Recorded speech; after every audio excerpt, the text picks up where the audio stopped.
Canada Post is temporarily halting contract talks with its workers' union as the deadline for a possible labor disruption is just 1 week away. Coming up, we'll have the latest in this labor dispute. And stay with CP24 for more on these stories. And for further details, head to cp24.com and the CP24 app. Well, Canada Post has paused negotiations with the union representing its workers, which could send them back to the picket lines in a matter of days. For more on this, we're joined by CTV's Scott Hurst. Scott, tell us a little bit more about the latest on this negotiations. Good morning, Jamie. Despite that looming deadline, as you mentioned, just 1 week away and another potentially disruptive work stoppage, the two sides are currently not at the bargaining table as negotiations on hold. Canada Post has stepped away from the bargaining table, announcing this week a temporary pause in discussions, saying it is necessary, according to the corporation.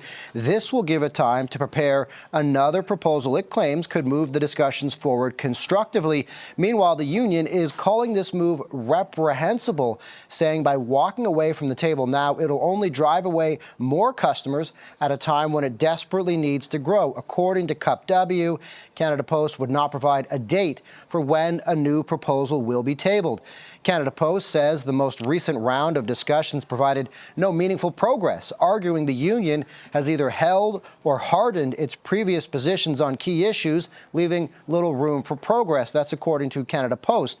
The union, however, counters that many of the corporation's demands remain more or less the same, Jamie, as they were prior to the strike late last year. Let's talk a little bit more about how this is going to impact Canadians overall.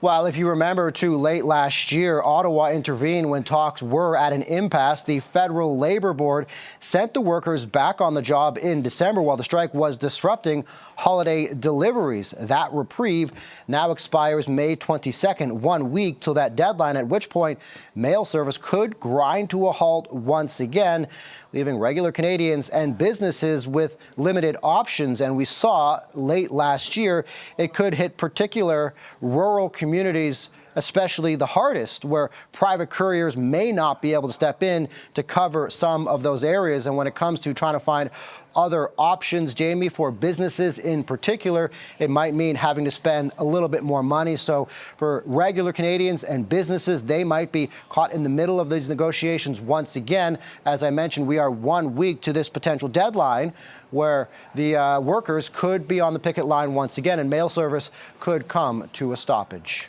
CTV's Scott Hurst, appreciate the update. Thank you. Thanks, Jamie.